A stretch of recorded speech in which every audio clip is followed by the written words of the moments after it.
이것이 복음이다. 보라 섬김의 주님이다. 마태복음 20장 28절 말씀입니다.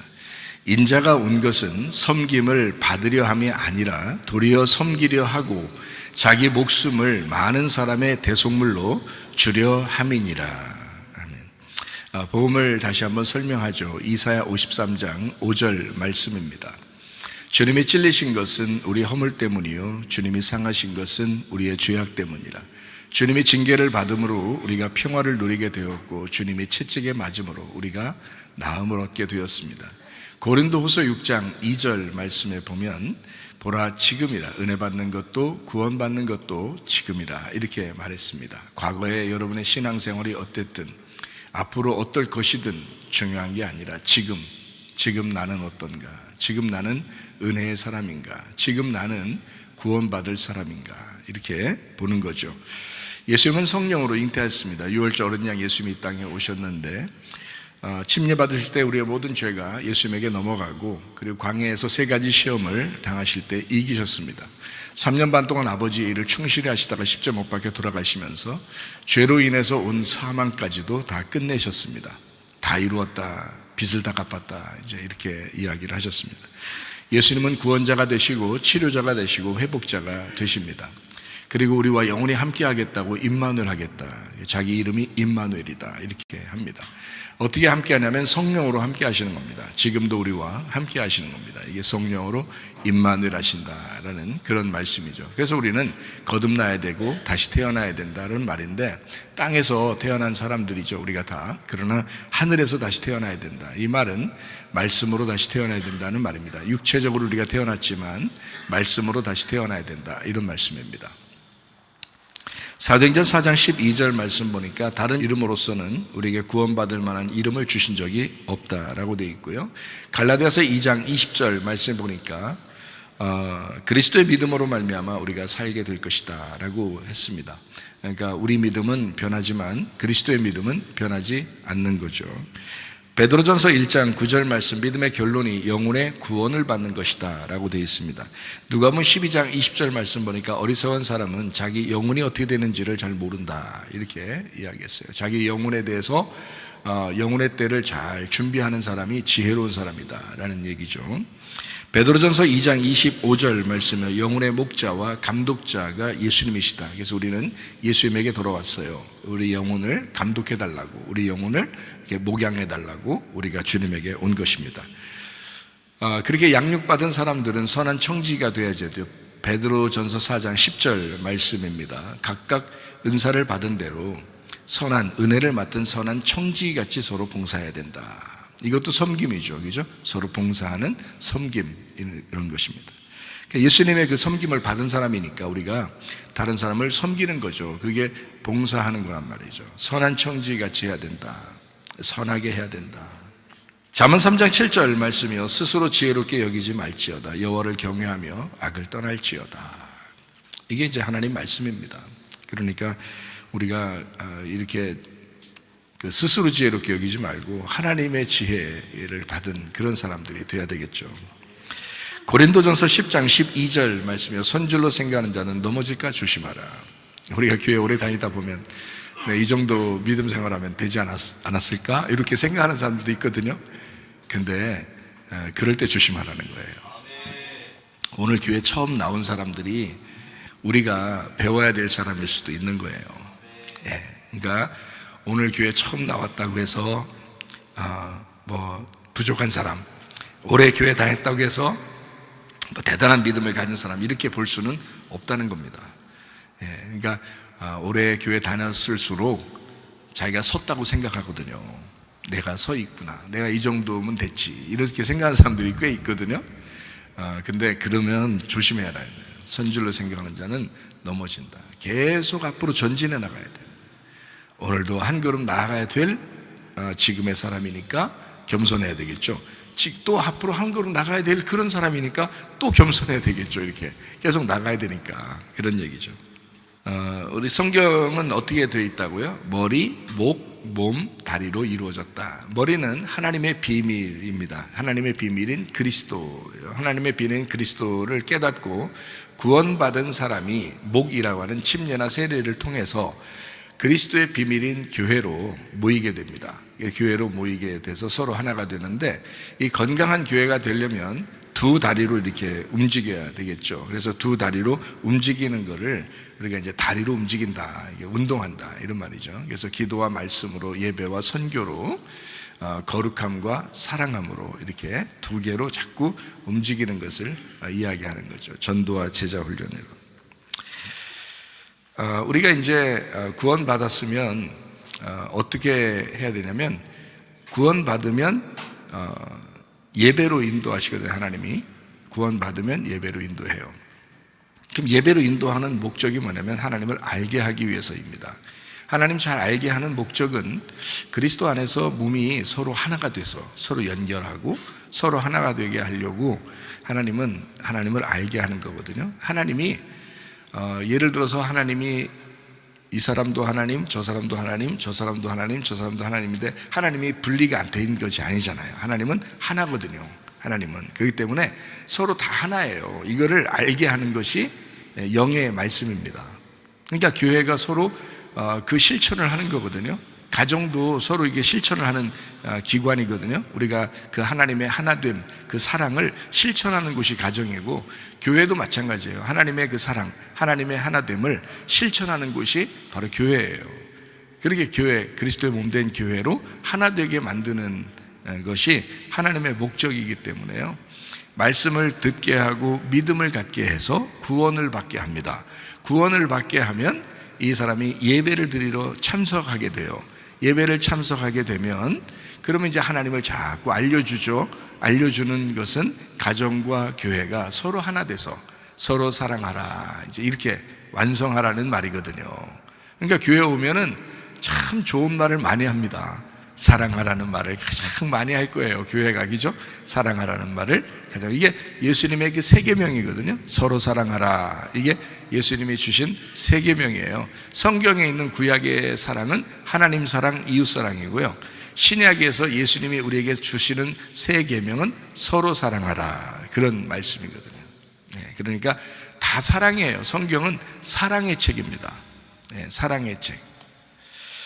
그러니까 우리는 서로 사랑하다 가야 되겠죠. 자, 예배를 드린다는 인간 창조의 목적이 예배란 말이에요. 창세기 2장 5절 말씀에 보니까 농사하고 예배할 사람을 하나님이 만들어야 되겠다라고 생각해서 2장 7절에 인간을 만들었다고요. 만들고 어디다 두셨냐면 2장 8절에 에덴 동산이라는 곳에 두었습니다. 그거는 목적이 예배라는 거예요. 목적이 예배.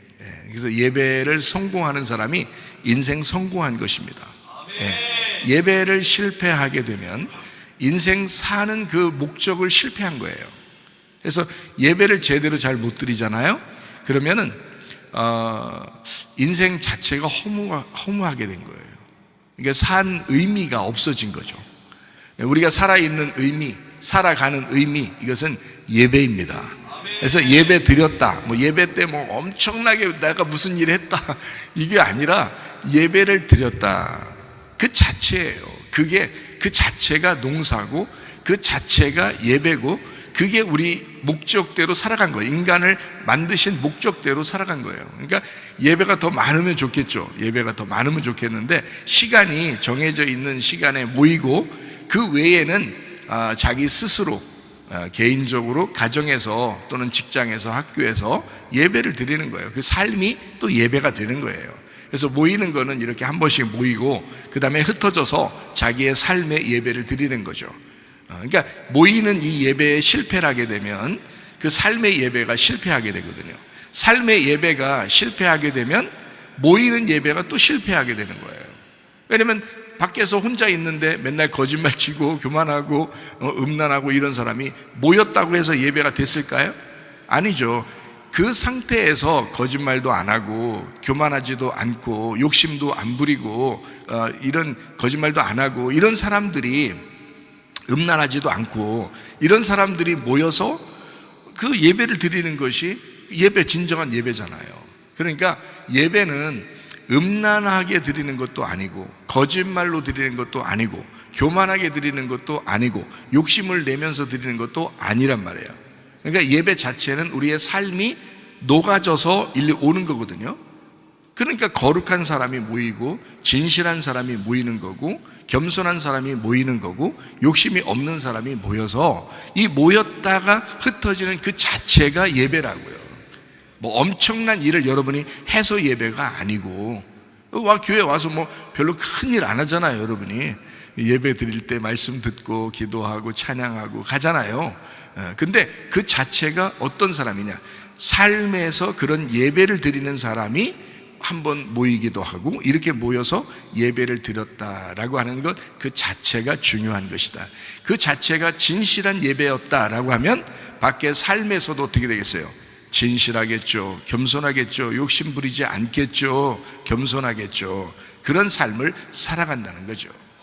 그러니까 삶의 예배가 모이는 예배, 모이는 예배가 또 삶의 예배로 이렇게 삶의 우리의 모든 인간의 창조의 목적이 바로 예배라고 하는 것입니다.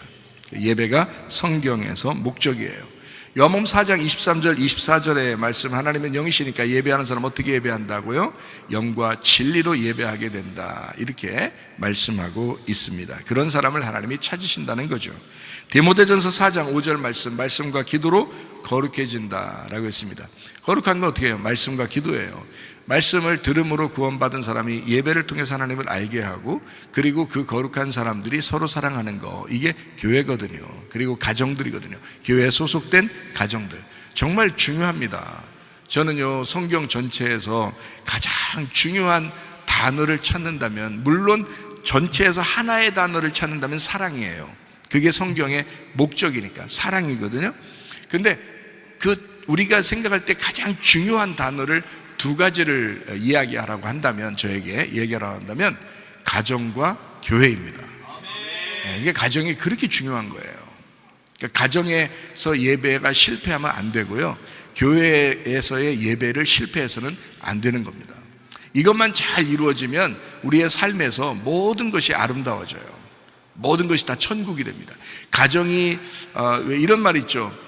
가화만사성, 뭐 이런 말 있죠. 가정이 행복해야 되거든요. 가정이. 그러면 모든 게 다 행복하고 다 이루어진다, 이런 말이 있잖아요. 그러니까 가정이 화목하고 행복해야 돼요. 그러면 다른 것이 다 기쁘잖아요. 그러면 그게 뭐냐면 가정의 천국이란 얘기고요. 교회가 행복해야 돼요. 가화만사성이죠. 교화만사성 돼요. 그러니까 교회가 행복하고 화목하고 이래야 되죠. 그러면은 모든 일이 또 다 아름답고 잘 돼요. 그러니까 교회가 천국이 되는 거죠. 그래서 성경에서 가장 중요한 두 기관, 이게 가정과 교회란 말이에요. 그러니까 두 개가 지옥 같으면요, 이 세상 살 의미가 없어요. 가정과 교회에서 지옥 같으면 이 사람은 살아갈 때 재미가 없어요. 틀림없어요. 근데 가정과 교회, 다른 데서는 막 짓눌려서 살았을지 모르지만 교회에 오니까 천국 같고, 가정의 집에 들어가니까 너무 천국 같다, 이러면 그 사람은 살 소망이 있는 겁니다. 이 땅에서요. 천국을 살아가니까 살 소망이 생기는 거죠. 그러니까 여러분의 가정에 돌아가셔서 가정이 살 소망이 생기도록 만드시기 바라고요. 교회에 오셔서 여러분 살 소망이 생기도록 그렇게 만드시면 좋겠습니다. 요한복음 8장 32절 말씀입니다. 진리를 알지니 진리가 너희를 자유롭게 하리라 라고 되어 있습니다. 진리를 알아야 진정한 자유가 있죠. 오늘은 섬김에 대한 이야기입니다. 섬김의 주님에 대한 이야기인데요, 마태복음 20장 28절 말씀입니다. 인자가 온 것은 섬김을 받으려 함이 아니라 도리어 섬기려 하고 자기 목숨을 많은 사람의 대속물로 주려 함이니라 라고 되어 있습니다. 성경을 이렇게 가만히 보면은, 요약해서 보면은 이런 말이에요. 음녀가 신부가 되는 거, 이게 성경입니다. 음녀가 신부 되는 거. 그러니까 우리는 처음부터 다 신부는 아니에요. 처음에는 다 음녀 같은 사람이에요. 그러니까 그거를 이미 전제하고, 그러니까 성경에서는 이미 전제하고 성경을 쓴 거예요. 만약에 에덴 동산에서 선악과를 안 먹었으면 성경 쓸 필요가 있을까 없을까요? 성경 안 쓰죠. 선악과 안 먹었으면 성경책 안 씁니다. 그러니까 성경책을 썼다는 얘기는 선악과를 먹었다는 얘기거든요. 선악과를 먹었기 때문에 성경책을 쓴 거예요. 그러면 성경책에서는 뭐를 전제해서 써야 될까요? 선악과를 전제해서 써야 되는 거예요, 성경이. 그렇기 때문에 죄인된 입장을 먼저 쓰는 겁니다. 그리고서 이것이 변화되는, 하나님이 만들어 나가는 그 과정을 쓴 게 성경이에요. 그래서 음녀가 신부로 바뀌는 목표를 가지고 쓴 책이 바로 성경책이다라고 하는 거죠. 우리 안에 있는 음란과 거짓과 교만과 욕심이 바뀌어 가지고 거룩함과 진실함과 겸손함과 나눔으로 바뀌어가는, 하나님이 그렇게 나를 만들어 가시는 책이 성경책이라는 겁니다. 그러니까 성경책을 여러분이 잘 알게 되면 하나님을 알게 되죠. 그래서 음녀를 신부로 바꿔나가는 겁니다. 그게 성경책이에요. 여러분이 처음부터 교회 왔다고 다 처음부터 신부는 아니에요. 그렇지만 신부로 바뀌어 나가야 합니다. 그러려니까 교회는 회개한 사람이 오든지 아니면 회개하려고 하는 사람이 오든지 해야 된다는 거예요. 회개하려고 하죠. 여러분이 회개하려고 하죠. 그러면 되는 거예요. 회개하려면 되는 거예요. 이미 회개한 사람도 있죠. 그 사람은 늘 은혜 가운데 살려고 하죠. 그런데 회개하려고 하는 사람도 중요하죠. 그래서 교회는 회개할 사람도 필요한 것입니다. 그래서 교회는 누구나 와서 말씀을 들으면 좋겠다, 이렇게 하는 것입니다. 자, 믿음이 왔어요. 자, 믿음이 왔어요. 찹쌀떡이 왔어요. 그래서 믿음이 왔어요. 히브리 11장에 있는 말씀인데요. 믿음이 하늘에서 이 땅에 오셨거든요. 믿음이 오셨는데 그 믿음을 우리가 선택을 해야 돼요. 그거를 믿는다라고 하는 겁니다. 이게 요한복음 3장에 너희가 믿으면 영생한다라는 말이거든요. 그러니까 사람들이 착각하는 것은 믿음이 있으면 그냥 다 천국 간다 이렇게 생각하는데, 그게 믿음이라는 단어도 이렇게 두 개로 나누어져 있어요. 그러니까 이게 피스티스라는 믿음이 있고 피스티오라는 믿음이 있어요. 피스티스라고 하는 믿음은 예수님을 말하는 믿음이에요. 그래서 예수님이라는 믿음이 하늘에서 이 땅에 왔는데, 피스티오라는 믿음으로 내가 믿는 거예요. 그래야 이게 하나가 되는 거예요. 그래서 믿음과 믿는다라는 것이 하나가 되면 영생한다, 그렇게 되어 있죠, 성경에서는. 그러니까 믿음은 있는데 믿는다가 없으면요, 그러면은 영생하지 못하는 거예요. 믿음은 왔어요. 교회를 다니는 사람이나 안 다니는 사람들이나 다 알든 모르든 이미 믿음은 왔어요. 예수님이라는 믿음은 왔다고요. 그렇다고 다 구원받습니까? 그렇지 않죠. 믿는다가 있어야 된다는 거죠. 믿는다가 와야 이게 구원을 받아요. 자, 마찬가지로 아가페 사랑이 왔어요. 믿음이 왔어요. 아가페 사랑도 왔어요. 그러면 아가페 사랑이 왔다고 다 구원받았나요? 그렇지 않죠. 필레오 사랑으로 내가 주님을 사랑합니다 라고 필레오 사랑으로 선택을 해야 된다는 거죠. 그러니까 아가페 사랑을 필레오 사랑으로 선택해야 사명을 받습니다. 베드로가 그랬죠, 그죠? 아가페 사랑이 왔는데 요한복음 3장에, 요한복음 1장에, 요한복음 3장에 다 아가페 사랑이 온 거예요. 말씀이 오신 거거든요. 그런데 베드로가 내가 정말 주님을 부인하고 보니까 주님, 내가 너무 잘못했습니다.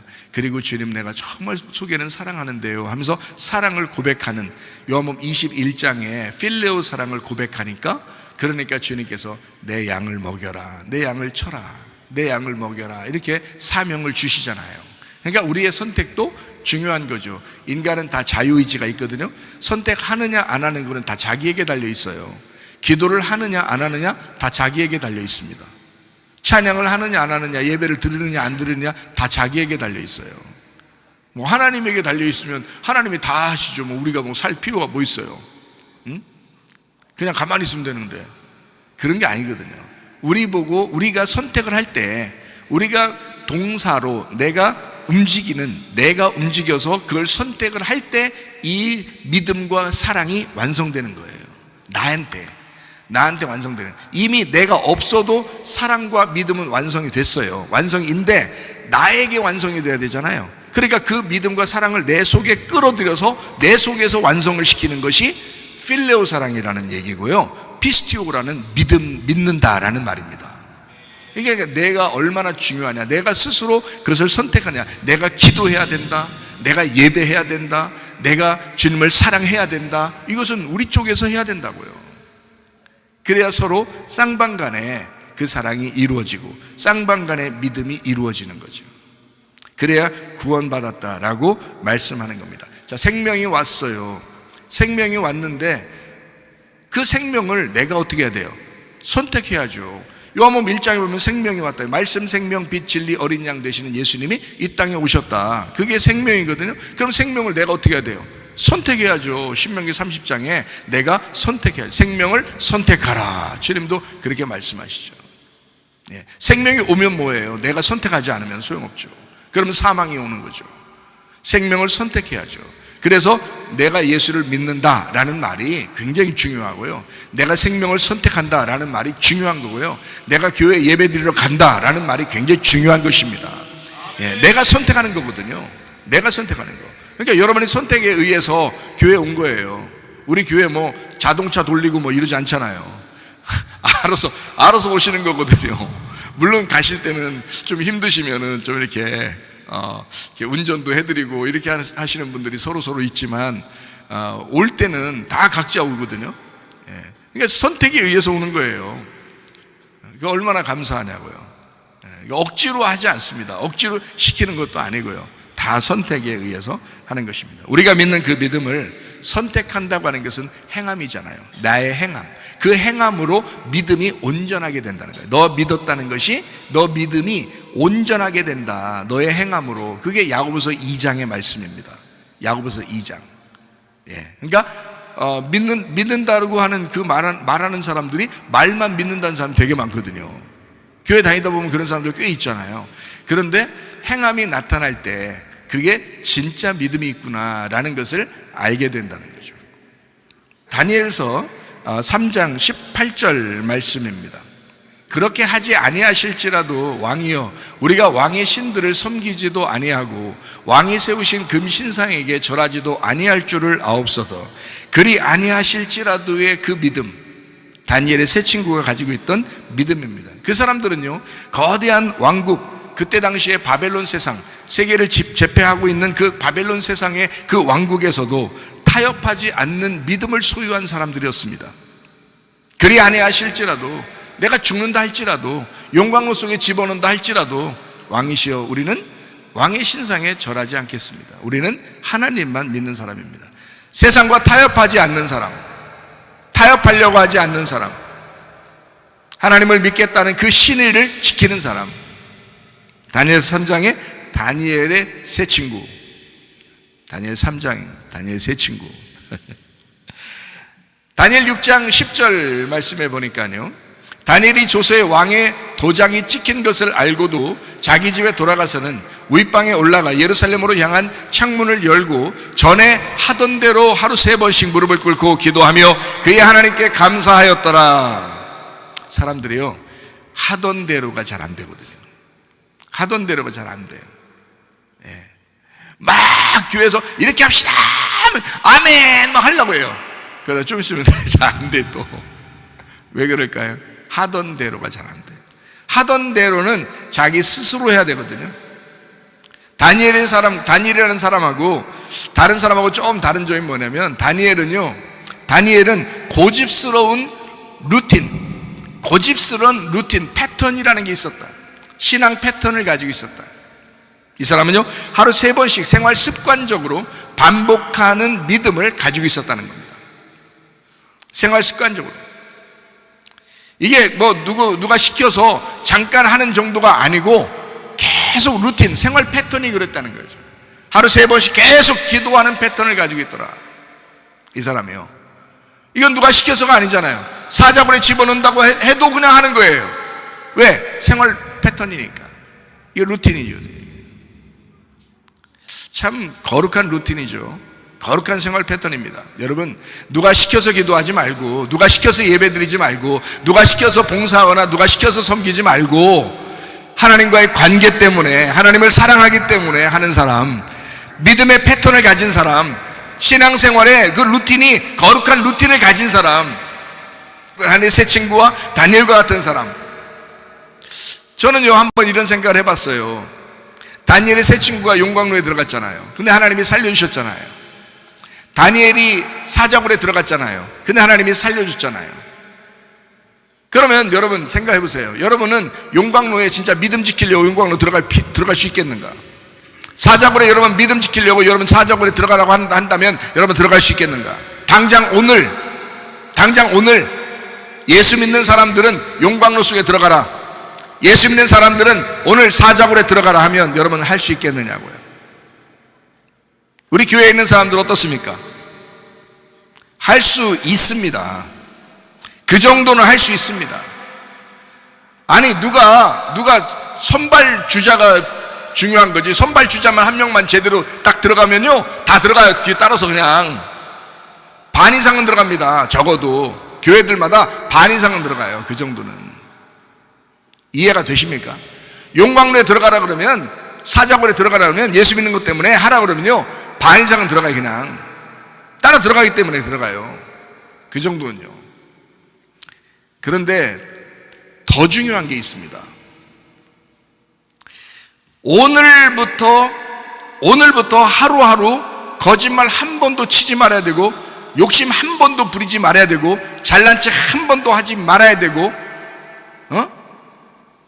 그렇게 겸손하게 살아야 되는, 교만할 한 번도 잘난 척 하지 말고, 자, 한 번도 음란하지 말고, 한 번도 교만하지 말고, 한 번도 욕심내지 말고,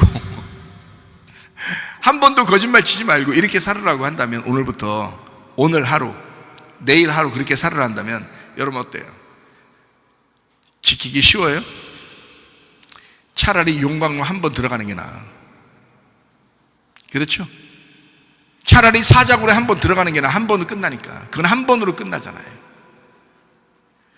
그런데 거짓말 치지 않고 계속 살아야 돼. 음란하지 않고 계속 살아야 돼. 욕심내지 않고 계속 살아야 돼. 잘난 체 하지 않고 계속 살아야 돼. 이거 하루하루 지키기가 얼마나 어렵냐 이 말이에요. 이게 더 어려운 거예요. 이런 일상생활 가운데 믿음을 지키는 게 더 어려운 거라 이 말이에요. 지금 여러분과 저는요 순교하는 삶을 살아가고 있는 것입니다. 이게 더 어려운 거예요. 한 번 용광로에 들어가면 한 번으로 끝나요. 사자굴에 한 번 들어가는 거 한 번 눈 한 번 찔끔 감으면 끝나는 거예요. 그것도.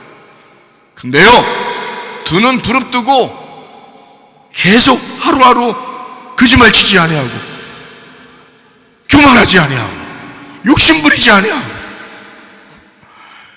계속 그렇게 살아간다고 생각해 보세요. 야, 그 쉬운 거 아닙니다. 조금이라도 음란한 생각하지 아니하고 계속해서 그걸 매일 살아간다? 야, 그거 쉬운 거 아닙니다. 매일 순교하는 각오를 가져. 바울이 하던 얘기처럼 날마다 나는 죽는다. 다시 말하면 나는 날마다 사자굴 들어간다. 나는 날마다 용광로에 들어간다. 그 얼마나 순교입니까? 날마다 순교한다. 나는 날마다 죽노라. 그게 진짜 믿음이에요.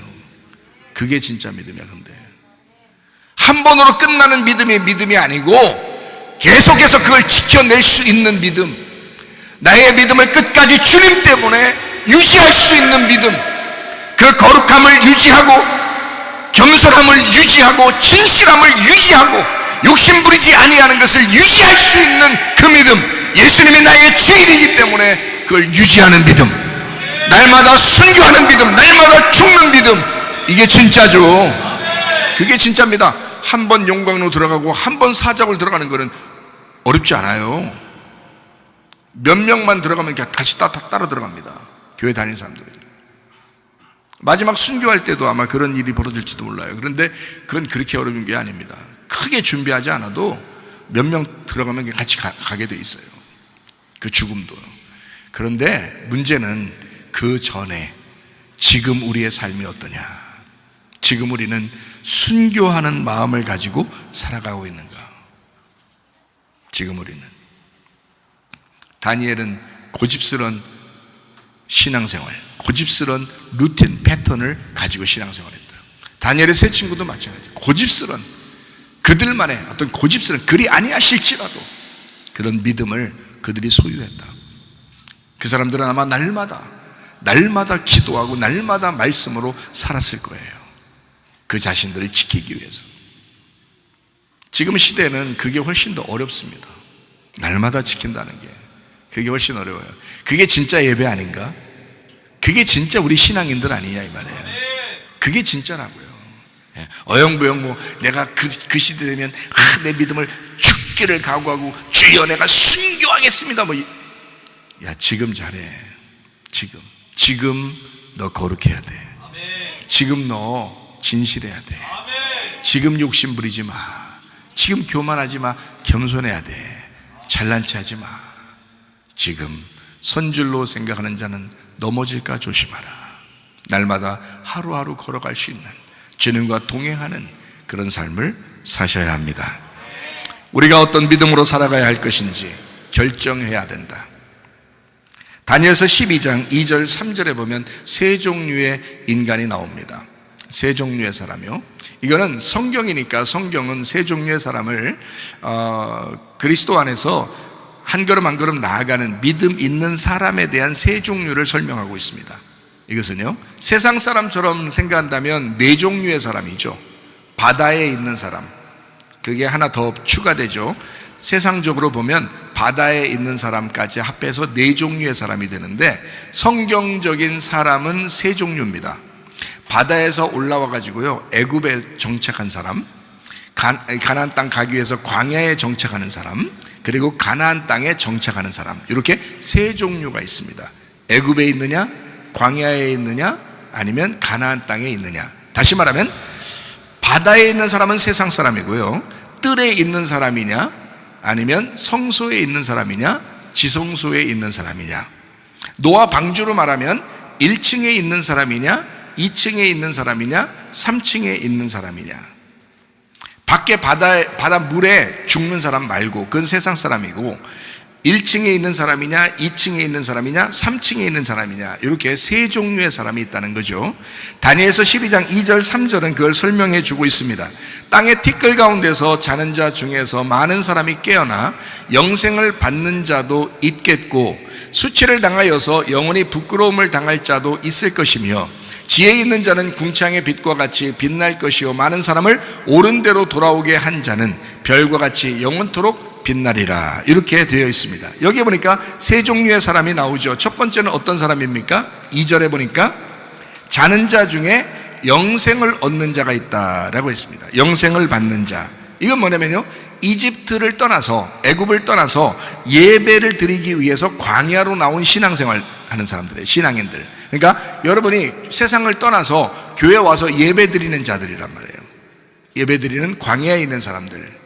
그러니까 예배하려고 광야로 나온 사람들, 애굽에 있는 게 아니라 여기서 떠나 영생을 받으려고 광야에서 예배 드리는 사람을 영생 받는 자다, 이렇게 표현해요. 두 번째로 수치를 당하는 사람이 있다라고 되어 있습니다. 수치를 당하여 영원히 부끄러움을 당하는 사람이 있다라고 되어 있는데, 이게 어떤 사람이냐면요, 광야에서 예배를 드리다가 다시 애굽으로 돌아가자고 아우성치는 사람들 있잖아요. 그러니까 광야에서 예배를 드리다가도 여러분이 음란으로 다시 돌아가, 광야에서 예배를 드리다가도 거짓말로 다시 돌아간단 말이에요. 광야에서 예배를 드리다가도 욕심 부리면서 다시 돌아가, 광야에서 예배를 드리다가도 다시 교만하면서 돌아가는 거예요. 그러니까 이렇게 되는 사람들은 수치를 당하여 영원히 부끄러움을 당할 사람들이다. 광야에 나왔으면 광야에 맞는 옷을 입고 살아야 되는 것이거든요. 그런데 광야에서 다시 애굽으로 돌아가자 하는 사람들, 애굽으로 돌아가 이렇게 살아야 되겠다라고 하는 사람들, 거짓말 치죠, 음란하죠, 욕심 부리죠, 교만하죠, 이런 사람들이 있단 말이에요. 그런 사람들은 다시 애굽의 삶을 그리워하는 거예요. 광야의 삶을 살려고 왔으면 광야에 맞는 옷을 입고 살아야 되는 거거든요. 그런데 애굽으로 다시 돌아가자 하는 사람들, 이 사람들은 수치를 당하여 부끄러움을 당할 사람이다. 고린도전서 10장에 말하는 것처럼 광야에서 멸망받을 사람들이 있다, 이렇게 되는 거죠. 그렇게 살면 안 된다라고 고린도전서 10장에는 우리에게 경고하고 있는 것입니다. 그런가 하면 3절에 보니까 지혜 있는 사람들이 나옵니다. 이 지혜 있는 사람은 어떤 사람이냐? 많은 사람을 옳은 대로 인도한 사람, 많은 사람을 옳은 대로 돌아오게 한 사람 있습니다. 그 사람들은 주님과 함께 별같이 빛나는 자가 될 것입니다. 별과 같이 빛나는 사람들, 어떤 사람이냐? 옳은 대로 많은 사람을 돌아오게 한 자다. 다시 말하면 옳은 게 무엇이다라는 걸 잘 가르쳐 준 거죠. 선한 게 무엇이다라는 걸 잘 가르쳐 준 거죠. 하나님의 말씀 진리가 무엇인지를 잘 가르쳐 주는 사람들이죠. 진리가 무엇인지, 선한 게 무엇인지, 옳은 게 무엇인지. 네가 광야에 살고 있지만 다시 애굽을 그리워하는 그런 사람들에게 아니다, 가나안 땅이라고 하는 하나님의 약속이라는 게 있다. 진리의 말씀이 있다. 네가 눈에 보이지 않지만 그 믿음이라는 것이 있다. 그것을 제대로 가르쳐 주려고 하는 사람들이 있다는 것이요. 그 사람들은 별과 같이 빛나게 될 것이다. 지혜로운 사람이 될 것이다.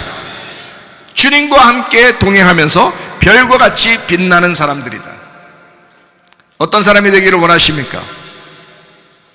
겨우 영생받고 광야에 와서 예배 드리려고 하는 그런 사람입니까? 아니면 오히려 더 수치를 당하고 부끄러움을 당할 만큼 그렇게 거짓말하고 음란하고 욕심부리고 교만하고 그렇게 살려고 다시 애굽을 그리워하는 그런 삶을 살겠습니까? 아니면 여러분, 별과 같이 빛나는 영원한 하나님의 사람, 그리스도인, 진정한 그리스도인, 크리스찬, 플렉스하는 크리스찬, 그래서 가나안 땅을 그리워하는 겸손한, 거룩한, 진실한, 진리를 따라가는 그런 하나님의 사람으로 살려고 할 것입니까?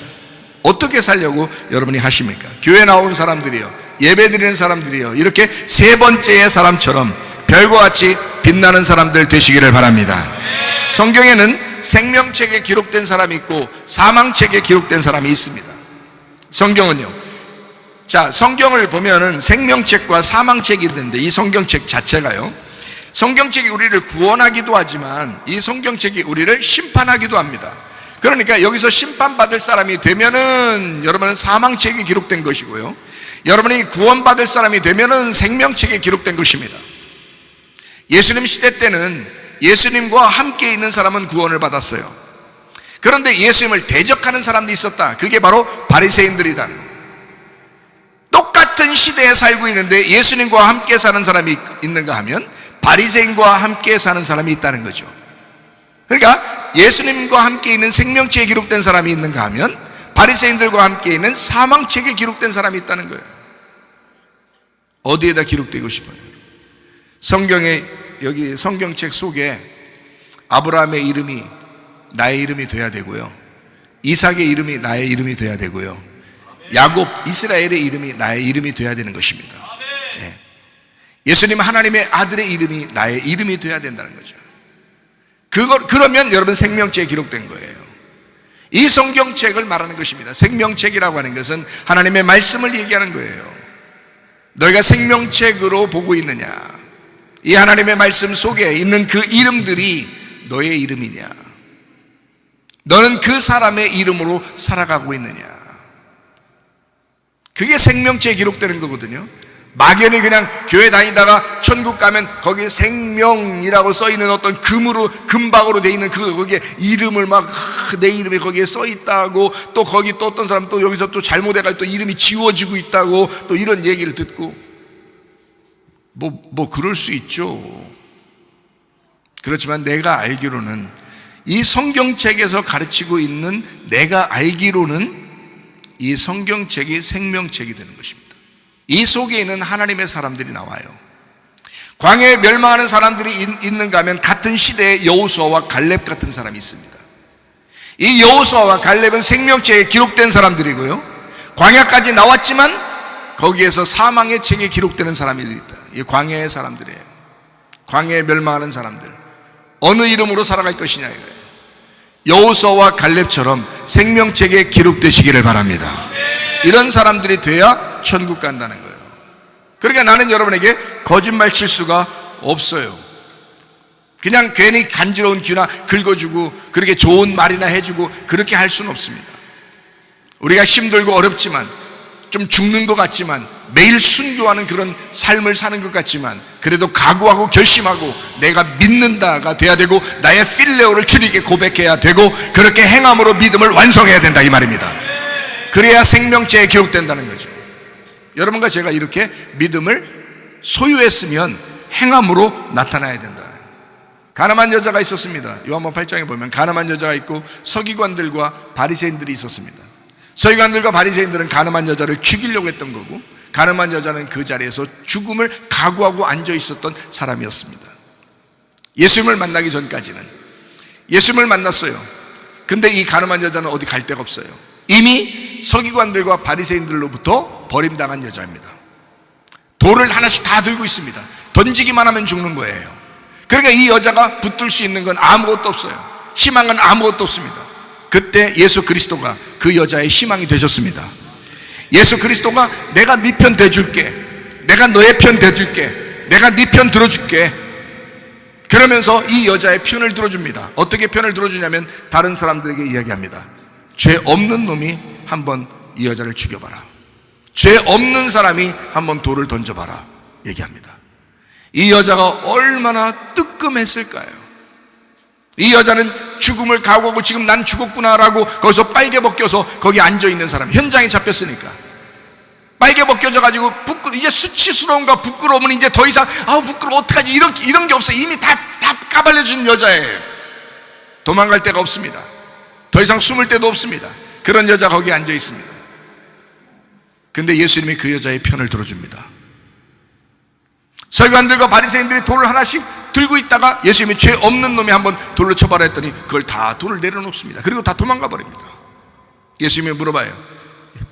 여자에게 물어봅니다. 사람들 다 어디 갔느냐? 하나도 없습니다. 다 도망갔습니다. 그래, 나도 너를 정죄하지 않는다. 나도 너를 정죄하지 않을 테니까 다시는 이렇게 살지 말아라. 나도 너를 정죄하지 않으려니까 그것을 딱 끝났으면 뭔가 문제가 있는 것입니다. 그러면 이 여자는 또 나가서 또 그런 짓을 했을 것이고, 그런 짓을 하면서 또 예수님이 하나님한테 용서해 주시겠죠 하면서 그렇게 살았을지도 모릅니다. 그러나 예수님은 거기다 딱 쐐기를 박습니다. 나도 너를 정죄하지 않고 용서할 테니 다시는 이렇게 살지 말아라. 여러분, 오늘 예배드리러 나온 여러분이요, 다시는 욕심부리지 않으려고 결심하셔야 합니다. 다시는 거짓말하지 않으려고 결심하셔야 합니다. 다시는 음란하지 않으려고 결심하셔야 합니다. 다시는 교만하지 않으려고 결심하셔야 합니다. 겸손하셔야 합니다. 진실하셔야 합니다. 욕심부리지 말아야 합니다. 거룩하셔야 합니다. 그렇게 되려고 결심하셔야 합니다. 그게 예배라는 거예요. 그게 하나님을 만난다는 거예요. 그게 우리의 행함이라는 것입니다. 서기관과 바리새인들의 편에 있고 예수님의 편에 있습니다. 예수님의 편에 들어가면 아무리 죄인이라도 생명체에 기록되는 것입니다.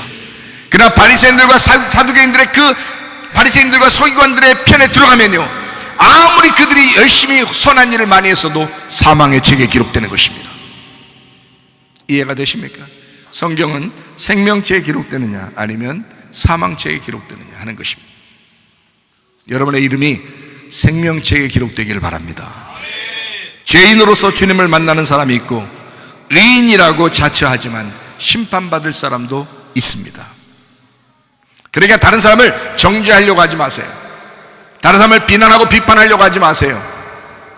당신보다 훨씬 훌륭한 사람입니다. 주님을 먼저 선택하는, 주님만 선택할 수밖에 없는 사람이 있고 세상 다른 것을 선택하며 살아가는 사람들이 있습니다. 바리새인 음녀는 섬김 받으려고만 하고 예수라고 하는 어린 양을 따라가는 그 신부는 섬기려고만 합니다. 자, 섬김을 받으려고 하는 사람이냐, 섬기려고 하는 사람이냐, 여러분은 어떤 사람입니까? 조금이라도 자기가 착한 일을 했으면 막 다른 사람이 좀 알아주었으면 하고, 내가 좀 이렇게 살았으니 다른 사람이 날 좀 인정해 주었으면 하고, 이런 사람인가? 물론 칭찬해 줘야죠. 고래도 춤춘다고 하는데, 칭찬해 주면 고래도 춤추게 한다는데, 그러나 그거를 요구하는 사람인가? 아니면 여러분은 그것보다 오히려 섬기고 싶어 하는 사람인가? 여러분은 어떤 사람인가? 여러분은 음녀입니까? 아니면 신부입니까? 음녀는 섬김 받으려고만 합니다. 그러나 신부는 섬기고 싶어 합니다. 그게 좀 다르죠. 바리새인들은 그 당시에 자꾸 섬김받으려고 했습니다. 그러나 예수님은 자꾸 섬겨주려고 했습니다. 얼마나 달라요. 이 섬김이라고 하는 것에 따라서 구원받았느냐 구원받지 못했느냐 이것이 판가름 납니다. 어때요? 여러분 자신들을 돌아봐야 되겠죠. 마태복음 20장 28절 말씀입니다. 인자가 온 것은 섬김을 받으려 함이 아니라 도리어 섬기려 하고 자기의 목숨을 많은 사람의 대속물로 주려 함이니라. 여기서 인자가 온 것은 섬김을 받으려 함이 아니다 라고 할 때 이게 수동태입니다. 디아코네오, 집사의 일을 보다라는 말인데요, 이게 디아코노스에서 왔어요. 집사, 목사, 시중 드는 사람 이런 거거든요. 근데 이렇게 받는 것을, 수동태, 이 섬김을 받는 것을 하지 않는다. 그러려고 하는 게 아니라 도리어 섬기려고 같은 단어입니다. 디아코네오, 집사의 일을 보다, 능동태입니다. 스스로 섬긴다라는 말이거든요. 디아코노스에서 썼어요. 집사, 목사, 시중 드는 사람, 자기 목숨을 많은 사람의 대속물로 주려 함이라. 대속물이라고 하는 것은 리트론이라는 단어입니다. 이 단어는 풀어주기 위해서 속전의 값을 냈다는 말입니다. 풀어주기 위해서 속전의 값을 냈다. 이게 리오에서 왔어요. 풀어주기 위하여, 깨뜨리기 위하여, 파괴시키기 위하여라는 말입니다. 대속물이라고 하는 것은 자기가 죽음이 없이는 대속할 수가 없다는 거죠. 그래서 자기를 파괴시켜서, 자기를 없앰으로써, 자기를 깨뜨려서 다른 사람을 풀어주는 것을 이야기합니다. 대속물로 내가 주려 함이라. 자기를 죽기까지, 나를 죽여서 너희를 섬기려고 왔다라는 것입니다. 예수님의 마음과 우리의 마음이 얼마나 다른가. 주님은 하나님과 동등한 분이었는데 그분이 이 땅에 내려오셨어요. 그리고 자기를 종의 형체로 가지고 십자가에 매달려 죽기까지 우리를 섬기셨다.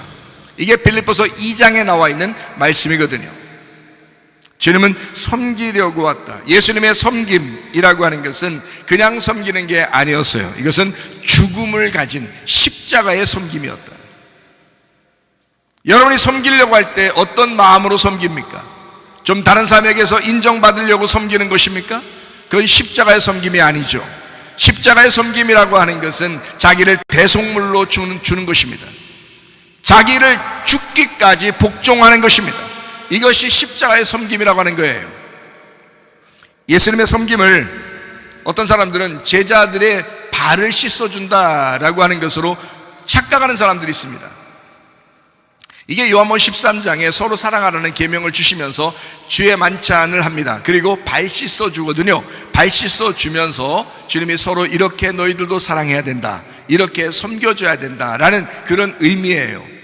그랬더니 사람들이 다른 사람 양말 벗기고 그 다음에 발 씻어주면 굉장히 크게 섬긴 줄 알아요. 그런 섬김을 성경에서 섬긴다라고 할까요? 아닙니다. 이거는 잘 모르고 하는 얘기입니다. 주님의 섬김은 발 씻는 것뿐만이 아니라 바리새인들과 전쟁하는 것도 섬기는 것입니다. 잘 이해하셔야 돼요. 바리새인을 섬기려면 그 사람들이 교만하고, 그 사람들은 섬김을 받으려고 그러고 욕심을 부리는 사람이고 거짓말하는 사람들이고 음란한 사람이기 때문에 예수님은 그 사람들과 전쟁을 선포합니다. 그게 바리새인들을 섬기는 방법이에요. 이해가 되십니까? 음란한 사람에게 너 그래 뭐 난 너를 섬기기 위해서 왔으니까 그래 뭐 거짓말 쳐도 욕심 부려도 뭐 괜찮아, 뭐 교만해도 괜찮아, 뭐 이러면서 그런 섬김을 얘기하는 게 아니잖아요. 예수님은 절대 바리새인들에게 그렇게 섬기지 않았습니다. 죄를 지적했습니다. 그게 섬기는 거라 이 말이에요. 영적 전쟁을 선포했습니다. 그게 섬기는 거라는 얘기죠. 잘못된 얘기를 하는데도 그거를 계속 그냥 오라 이러면서 이렇게 옳다 하면서 우쭈쭈 하면서 그런 섬김을 얘기하는 게 아니라는 거죠. 예수님의 섬김이라고 하는 것은 아주 정확했습니다. 그러나 각종 질병을 가진 사람들에게는 그 질병을 치유하시는 섬김을 해주셨습니다. 병을 가진 사람들에게는 불쌍히 여기셨습니다. 그리고 가난한 죄인들에게는 복음을 증거했습니다. 그들이 이 땅에 소망이 없잖아요. 가난하니까 소망이 없잖아요. 그러니까 너희들에게 천국의 소망을 주는 거예요. 너희들 가난하지? 너무 걱정하지 마. 천국이라는 아름다운 곳이 있어. 너무 여기서 주눅들어 살지 마. 그런 사람이 더 천국 가는 거야 하면서 복음 전파를 합니다. 대단하죠? 바리새인들에게는 싸움을 걸죠. 그리고 병자들은 고쳐주죠. 그리고 가난한 사람들에게는 복음을 전파합니다. 이게 주님의 섬김이었어요. 이해가 되시면? 발 한번 닦아줬다고요? 그게 진짜 섬김이라고요? 그거는 잘못 이해한 것입니다. 그건 성경을 오해한 것입니다. 그런 섬김을 이야기한 것이 아니다 이 말이에요. 주님이 제자들의 발을 씻어준 것은 뭘 의미해 주려고 한 것이냐면요, 성막, 뜰, 성소, 지성소가 있는데 뜰에 번제단이 있고 물두멍이 있어요. 그 물두멍을 설명해 주기 위해서 그런 거예요. 물두멍을 설명해 주기 위해서. 물두멍은 왜 있는 거죠? 번제단에서 양을 잡습니다. 태웁니다. 그리고 물두멍에서 손과 발을 씻어요. 손과 발을 씻고 성소에 들어가게 되는, 다시 말하면 예배 드리려면 네 죄를 씻어야 된다는 말입니다. 네 죄를 씻어야 된다.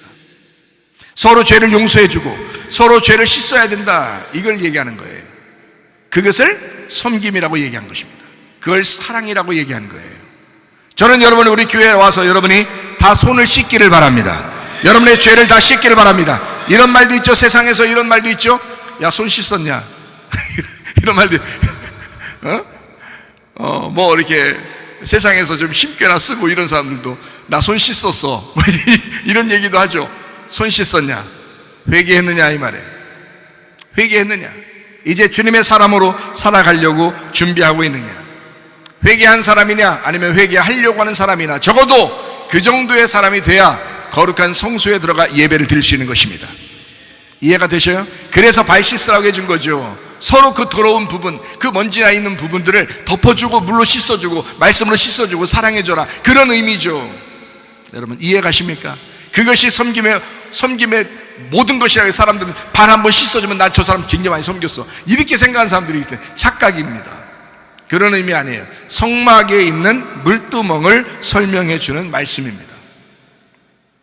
제자들의 발을 씻어주는 죄의 용서로 너희가 섬겨야 한다. 그리고 손과 발을 씻음으로써 예배자가 돼야 된다. 너 손 씻어야 한다. 그래서 무슨 죄를 이렇게 짓거나 좀만 잘못된 생각 저도 이렇게 갖잖아요. 그러면 저도 손 씻습니다. 세면대 가서 손 씻어요. 주님, 제가 손 씻습니다. 안 할게요. 손 씻어요. 조금만 잘못된 생각을 하더라도요, 손 씻습니다. 제가요. 원래 손 씻는 습관이 있어요. 그리고 식사할 때는 꼭 손 씻고 먹습니다. 여러분도 그래야 좋아요. 그래 건강해졌어요. 정리해보면 예수님은 하나님의 씨를 이 땅에 전달하러 오신 분입니다. 하나님의 씨는 하나님의 아들이에요. 그래서 자기를 이 땅에 전달하러 왔어요. 이게 하나님의 씨죠. 하나님의 아들 예수의 씨를 전달하는 것이 바로 섬김입니다. 요한복음 12장 26절 말씀입니다. 사람이 나를 섬기려면 나를 따르라. 나 있는 곳에 나를 섬기는 자도 거기 있으리니 사람이 나를 섬기면 내 아버지께서 그를 귀히 여기시리라. 섬김이 얼마나 중요한 거냐면요, 잘 섬기면요 하나님이 여러분을 귀하게 여기신대요. 얼마나 좋은 말씀입니까? 사람이 나를 섬기려면 능동됩니다. 디아코네오, 집사의 일을 보다라는 말이거든요. 집사의 일을 보다. 여기서 이제 집사라는 단어가 나온 거예요. 이 집사라는 게 섬긴다는 걸 말입니다. 교회 와서 집사 땄다고 어떤 사람이 집사 땄다고 이거 진짜 문제가 있는 사람들이 있어. 집사 딴 게 아니야. 여기 노예가 되기로 결심하고서 여기서 섬기려고 온 게 그게 집사가 된 사람들이에요. 우리 그런 사람들 우리 교회 와서 교육 좀 받아야 돼요. 집사 하나도 인정 안 해요. 집사 그냥 다 일만 시켜 먹죠. 일만 부려먹어. 그냥 집사 그렇게 인정 막 우쭈쭈 안 해줍니다. 아니 우쭈쭈 받으려면 집사 되지 말아야 돼요. 집사라고 하는 건 디아코네오예요. 이게 디아코노스에서 나오는데 이게 집사, 이게 섬기는 자라는 뜻이에요. 노예처럼 섬기는 그런 사람을 디아코네오라고 얘기하는 거네. 능동태. 자, 네가 나를 섬기려고 하잖아. 자, 능동적으로 네가 나를 섬기려고 하잖아. 그러면 나를 따라라. 나 있는 곳에 나를 섬기는 디아코노스, 집사, 목사, 시중 드는 사람, 이런 사람들이 거기 있다. 목사님도 섬기는 거잖아. 집사도 섬기는 자. 자, 네가 나를 따라오려고 하잖아? 그러면 네가 스스로 섬기려고 그러면 진짜 예수님을 스스로 섬기는 사람들이 있어. 거기에 같이 목사도 있고 집사도 있고 장로도 있고 권사도 있고 진짜 있어. 그렇게 섬기는 사람들이 있어. 거기에 있으리니 사람이 나를 섬기려고 하면, 나를 섬기면, 이거 능동됩니다. 스스로 섬기면, 디아코네오, 집사의 일을 보게 되면, 그렇게 집사로서 활동을 하게 되면 내 아버지께서 그를 귀히 여기시리라. 참 놀라운 말이죠. 여러분, 집사 생활 잘하면요, 그러니까 제가 그러잖아요. 목사도 집사라고 그랬잖아요. 목사도 집사라. 그러니까 일하는 입장에서 다 똑같은 집사예요. 제가 말씀 증거하는 역할을 담당했을 뿐이지, 밥을 하는 사람이나 청소하는 사람이나 다른 사람과 교제하는 사람이나 인사하는 사람이나 똑같아요. 똑같은 섬기는 사람이라고요. 똑같은 집사란 말이에요. 집사, 장로, 권사, 목사 다 똑같아. 사실은 다 섬기는 자라고요. 누가 누구보다 위에 있고 아래에 있고가 아니에요. 다 서로 옆에서 섬기는 자들이라고요. 역할이 다를 뿐이지. 근데 하나님의 말씀을 맡았기 때문에 좀 더 사람들이 귀하게 여길 뿐이에요. 말씀이 귀하니까 그 말씀을 존중하는 것 뿐이죠. 그래서 목사가 존중받고 그래서 그런 거죠. 여러분보다 훨씬 훌륭해서 그런 거 아닙니다. 우리 능동태입니다. 능동태. 스스로 섬기는 사람들. 스스로 섬기는 사람들. 주님도 스스로 섬기잖아요. 이 땅에 스스로 섬기려고 왔잖아요. 우리도 그 주님 따라가려고 하는 사람은 스스로 섬기는 사람들이다. 스스로 집사가 되는 사람이다.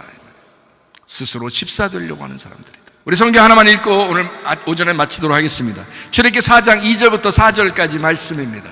여호와께서 그에게 이르시되 내 손에 있는 것이 무엇이냐? 그가 이르되 지팡이니이다. 여호와께서 이르시되 그것을 땅에 던져라 하시며 그 땅에 던지니 그것이 뱀이 된지라. 모세가 뱀 앞에서 피하매 여호와께서 모세에게 이르시되 네 손을 내밀어 그 꼬리를 잡으라. 그가 손을 내밀어 그것을 잡으니 그의 손에서 지팡이가 된지라. 머리가 꼬리다, 꼬리가 머리다. 불뱀이 놋뱀이고 놋뱀이 불뱀이다.